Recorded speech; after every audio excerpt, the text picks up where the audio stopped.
इलाज की सुविधा भी ईएसआई के जरिए मिलती है। और एक्सीडेंट ऐसी जगह होता है जहां से ईएसआई ले जाते हमारा साथी मर जाता है। हमने एक मांग रखी है प्रबंधन के सामने कि हमारे बीच में जो बिचौलिए हैं ये ठेकेदारी प्रथा समाप्त की जाए और ठेकेदारी प्रथा समाप्त करके इन कर्मचारियों को कंपनी के पेरोल पे लिया जाए, सिविलियन किया जाए, जैसे कि नगर निगम में किया गया, दिल्ली में किया गया, गुजरात में किया गया है। एनटीपीसी में भी यही स्थिति है, बिचौलिया नहीं है। केंद्र सरकार जो है मिनिमम वेजेज एक्ट के अंतर्गत उनको अनुबंध होता है 2-2 साल का, और उनको जो स्किल्ड कर्मचारी है जो आईटीआई पास है, ओवरहेड परीक्षा पास है, उसे 19,000 रुपये करीब वेतन मिलता है।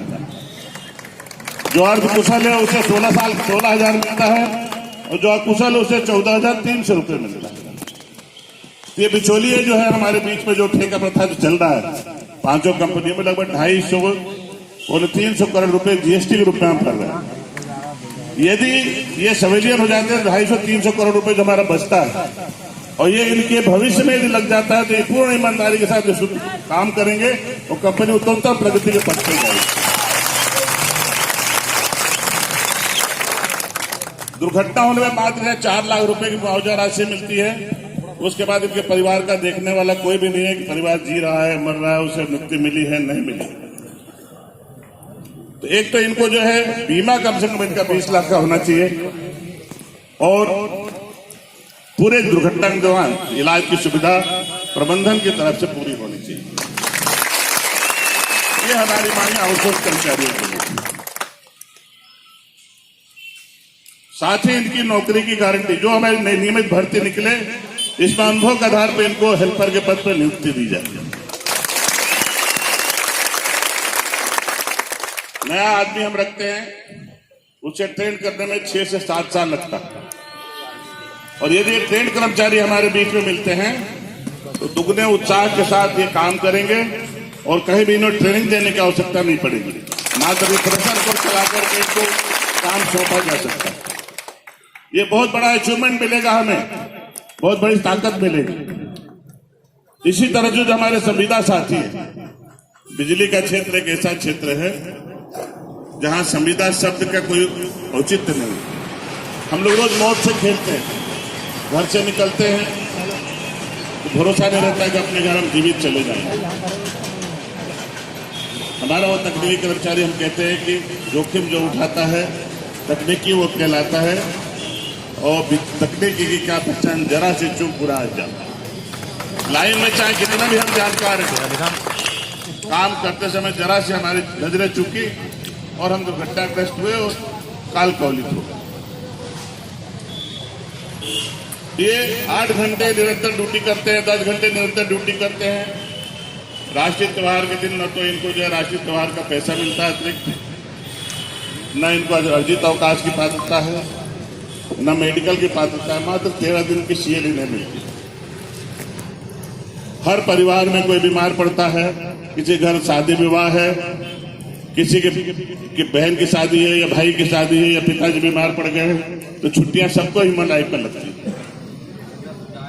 तो हमारा अनुरोध है कि या तो इन्हें नियमित कर दिया जाए और संविदा समाप्त करके इन्हें नियमित किया जाए, और जब तक इन्हें नियमित नहीं किया जाता है तब तक ये सुविधाएं इन्हें जो अर्जित अवकाश है, राष्ट्रीय त्योहारों का भुगतान है, ये कंपनी प्रबंधन अपने स्तर पर कर सकता है।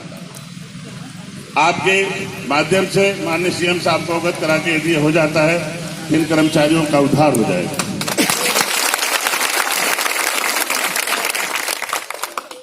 हम लोगों ने अपनी नजरों से देखा कि जो हमारा आउटसोर्स का कर्मचारी दुर्घटनाग्रस्त होता है और जब वो दिवंगत हो जाता है, उसका परिवार मारे मारे फिरता है। एक घटना मैं बताना चाहता हूँ झाबुआ की। हमारा एक लाइन कर्मी दुर्घटनाग्रस्त हुआ, अंतिम सांसें ले रहा था। मीडिया वालों ने जब उससे प्रश्न किया कि आगे की स्थिति क्या है, तो बोला मैं जीते जीते अपने बच्चों के लिए कुछ नहीं कर पाया, मेरे मरने के बाद मेरे बच्चों का कुछ हो जाए, उनका भविष्य बढ़ जाए, यही मेरी कामना है और आगे किसी के साथ ऐसा ना हो। तो हम लोग वो दर्द देख रहे हैं। तो माननीय सांसद साहब से आग्रह करूंगा कि हमारे साथियों को जो हमारे 3 सूत्रीय मांग पत्र है, आउटसोर्स कर्मचारियों का सिविलियन, संविदा कर्मचारियों का नियमितीकरण और तकनीकी कर्मचारी जो लाइन पे काम करते हैं उनका फ्रेंच बेनिफिट 2001 से आज तक नहीं मिला। इसके लिए कमेटी भी बनी थी। बैस साहब जब पीएस थे उन्होंने कहा था कि हम ये अतिरिक्त मद में इसका भुगतान करा देंगे, लेकिन उनका ट्रांसफर हुआ। संजय शुक्ला साहब की अर्थरता के कारण जो भुगतान नहीं हुआ और आज तक लंबित है।